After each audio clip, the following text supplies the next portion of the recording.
Hello guys, आंनि बर' हारिनि आंगो लोगोफोर आंनि मुङा मुस्तफा प्रकाश नार्जारी नोंथांमोना नायदों बिएम सोदोब चेनेल। स' जुदि गावनि हिन्जावखौ जुदि अनाब्ला जुदि गावनि हौवाखौ जुदि अनाब्ला नोंसोर जाय मानसिफोरा गावनि हौवाखौ गारनानै खारो जायफोर हिन्जावखौ गारना खारो आं बिथांमोनखौ सोंनो लुबैयो जुदि नोंथांमोना अनाब्ला मानो हाबा जानाय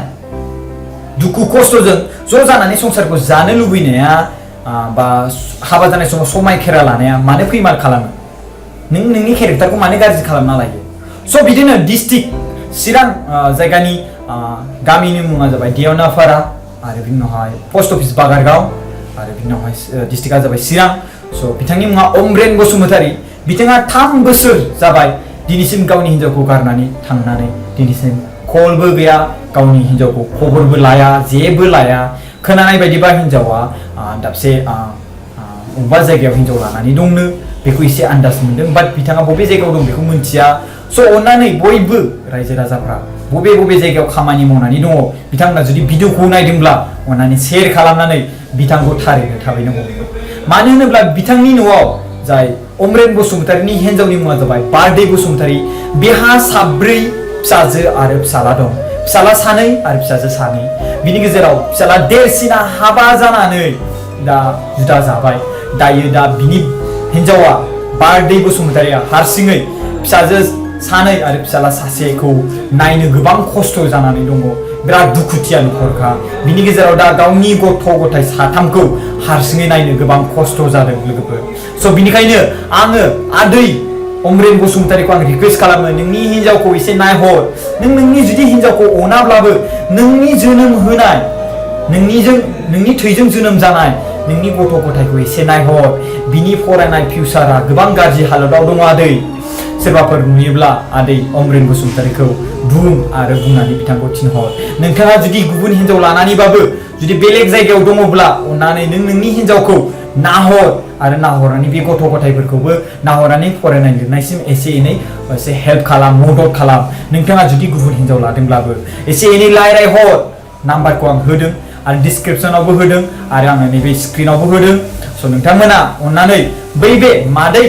बारदै बसुमतारीनि हौवा अमरेन बसुमतारीखौ नुयोब्ला रायजो राजाफ्रा अन्नानै हेल्प खालाम मदद खालाम आरो आंनि नाम्बारावबो कल खालामनो हायो आरो बे स्क्रिनाव नाम्बार होनायावबो कल खालामनो हायो लोगोफोर स' अन्नानै आङो जाय जायगायाव थाङो आदा बाजै आरो आदै मादै बयनिसिमबो रिक्वेस्ट खालामो नोंथांमोना जुदि नुदोंब्ला आरो जाय मानसिया अमरेन बसुमतारी आदैजों हाबा जादों बै हिन्जावा जुदि नुदोंब्ला प्लिज बिनि नखरखौबो एसे नाहर बियाव गथ' गथाय गैयामोनब्ला मोनसे खोथामोन बिनि गथ' गथायाबो दङ दा देरहांबाय बिनि फिउचार बिनि इयुना गोबां खस्थ' जानानै दं आदै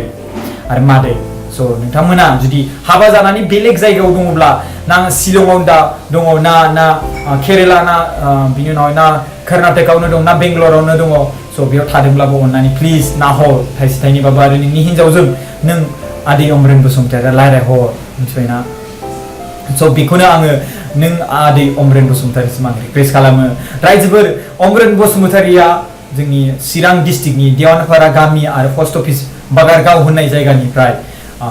3 बोसोरनि सिगां केरेला होननाय जायगायाव थांदोंमोन बिथाङा सासे गसाइगावनि सासे सुबुंजों थांदोंमोन बेखौ बारा फुरा डिटेल्स गैया स'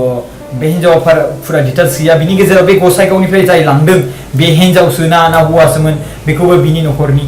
बे बारदै बसुमतारी मादैया मिन्थिजोबा स' बिथाङा नखरा आंखौ रिक्वेस्ट खालामदों भिडिअ खालामनो स' आंबो रिक्वेस्ट खालामो आं बयखौबो रिक्वेस्ट खालामो हेल्प खालामनो मदद खालामनो नोंथांमोना नुदोंब्ला बे अमरेन आदैखौ माने अमरेन बसुमतारीखौ जेराव नुयो बेखौ हमनानै बा बेखौ बुजायनानै न'आव थिनहर आरो बिथांनि नखरखौ नायनो बा रायलायनानै